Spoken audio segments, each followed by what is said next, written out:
Hi everyone, I'm Craig and welcome back to the channel.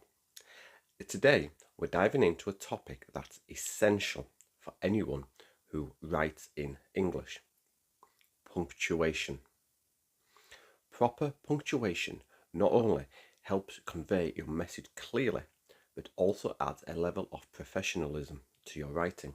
In this video we'll cover 5 key punctuation marks: full stops, commas, apostrophes, colons and semicolons. So let's get started. Let's kick things off with full stops. In English, a full stop or period in American English is used to indicate the end of a declarative sentence. For example, I love reading books. It's the end of the sentence, so a full stop is placed. Or another, I want to go home, with a full stop at the end. So full stops also serve to separate sentences from one another, creating a clean and clear flow of ideas. So I went to the shop. I bought some milk. Each of these has a full stop at the end. Full stops can also be used in abbreviations, such as DR, doctor, or EG, exemplification. However, it's worth noting that many modern styles of writing prefer to omit the full stop in abbreviations that are composed of capital letters, just like UK or USA. So now let's talk about commas. Commas serve various purposes in English, and using them correctly can change the meaning of your sentences. So firstly, listing items. When you list 3 or more items, separate them with commas.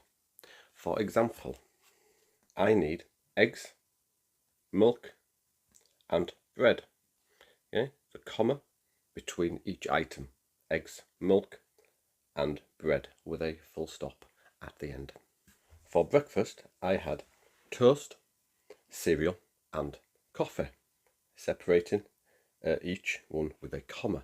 We would also use a comma before conjunctions like and, but, or to separate independent clauses.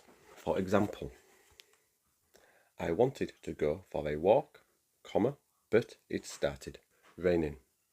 The comma comes before the conjunction but, to separate these two clauses. He was tired, so he decided to go to bed early. He was tired, the comma just before the conjunction so he decided to go to bed early. Commas can also be used after introductory phrases. So for example, after dinner, comma, we watched a film. So this after dinner is introducing the phrase we watched a film. So after dinner, we watched a film.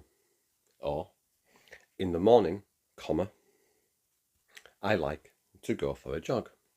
In the morning, I like to go for a jog. Commas also used to separate adjectives. So when 2 or more adjectives describe a noun, use a comma to separate them. For example, it was a long, exhausting day. 2 adjectives describing how the day was. It was a long, comma, exhausting day. It was a long, comma, exhausting day. Or the large, friendly dog approached us. So the large, comma, friendly dog approached us. Large and friendly, 2 adjectives describing the dog.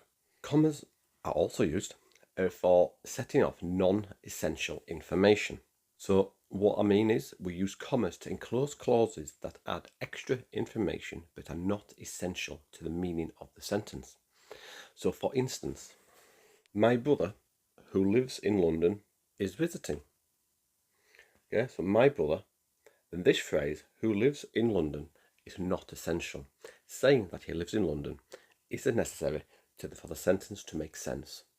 It's just extra information. So we have my brother, comma, who lives in London, comma, is visiting. We could just say my brother is visiting. But this just adds a little more information. Maybe you have two brothers. One lives in London, one lives in New York. It can be to clarify. So another example.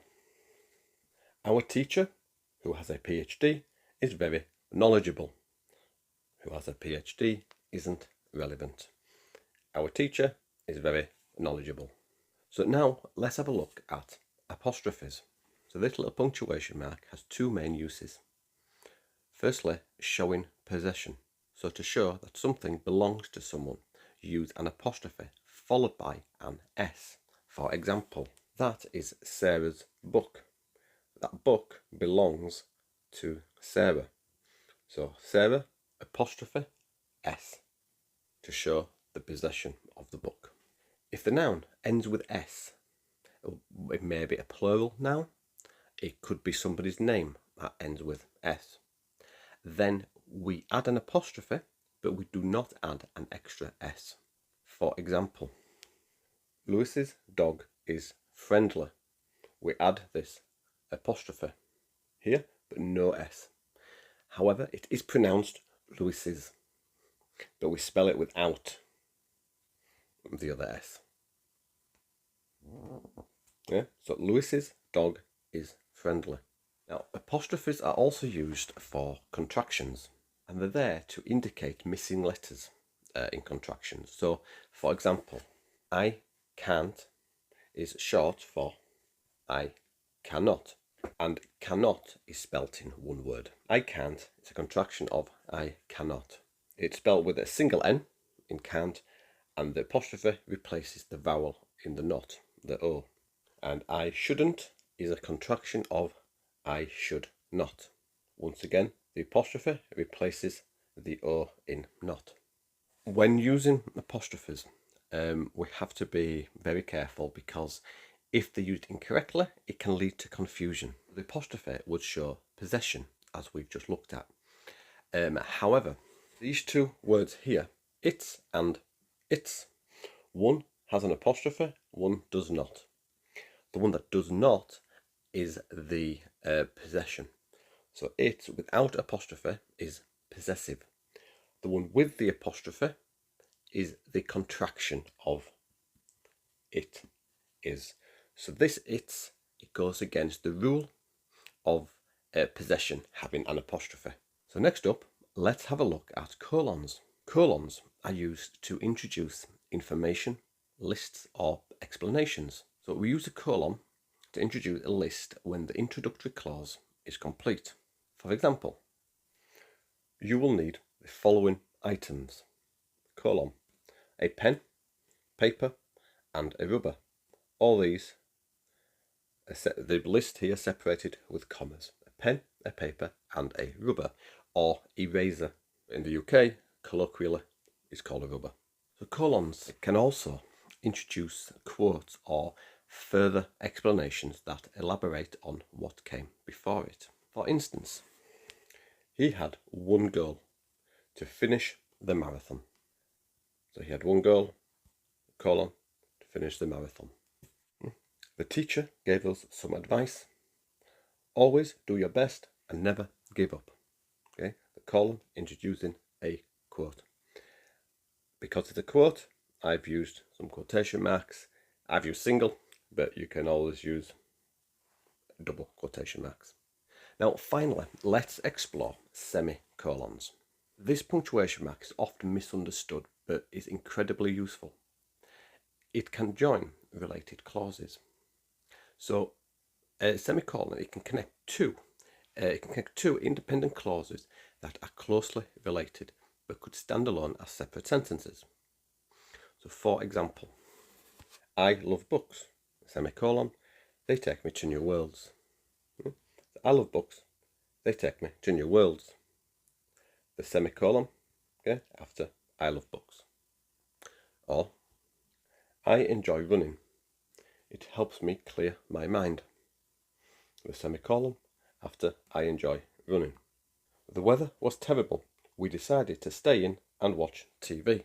The semicolon can also be used to separate items in complex lists. So when items in a list contain commas, use semicolons to avoid confusion. For example, so on our trip, we visited Paris, France, Berlin, Germany, and Rome, Italy. So we have semicolons and commas, okay, in this sentence. Firstly, on our trip, this is your introductory clause, introductory phrase. On our trip, we have a comma after that. We visited Paris, France. Paris is the capital of France, so we include both, specify where Paris is. We visited Paris, France, then a semicolon. If we just had a comma to separate this list, it would be confusing. So we use a semicolon. We visited Paris, France, Berlin, Germany. Once again, Berlin is the capital of Germany. So Berlin, comma, Germany, then a semicolon, and Rome, Italy. Rome being the capital of Italy. So if we just had commas, it would be read like, on our trip, we visited Paris, France, Berlin, Germany, and Rome, Italy. It's confusing. You could separate, if you didn't know which were cities, which were countries, you could easily get confused. So another example. For breakfast, comma, introductory phrase, I had eggs and toast, and then a semicolon to separate the next. So I had eggs and toast, a smoothie made with blackberries, banana, and yogurt, another semicolon, and a cup of coffee. This could be read, for breakfast, I had eggs and toast, a smoothie made with blackberries, banana, and yogurt, and a cup of coffee. So there you have it, a thorough guide to the main punctuation marks in English. Full stops, commas, apostrophes, colons, and semicolons. And remember, using punctuation correctly can significantly improve the readability and professionalism of your writing. If you found this video helpful, then please give it a thumbs up, share it with your friends, and subscribe for more language tips. Thanks for watching, and happy writing, and I'll see you in the next one. Bye for now.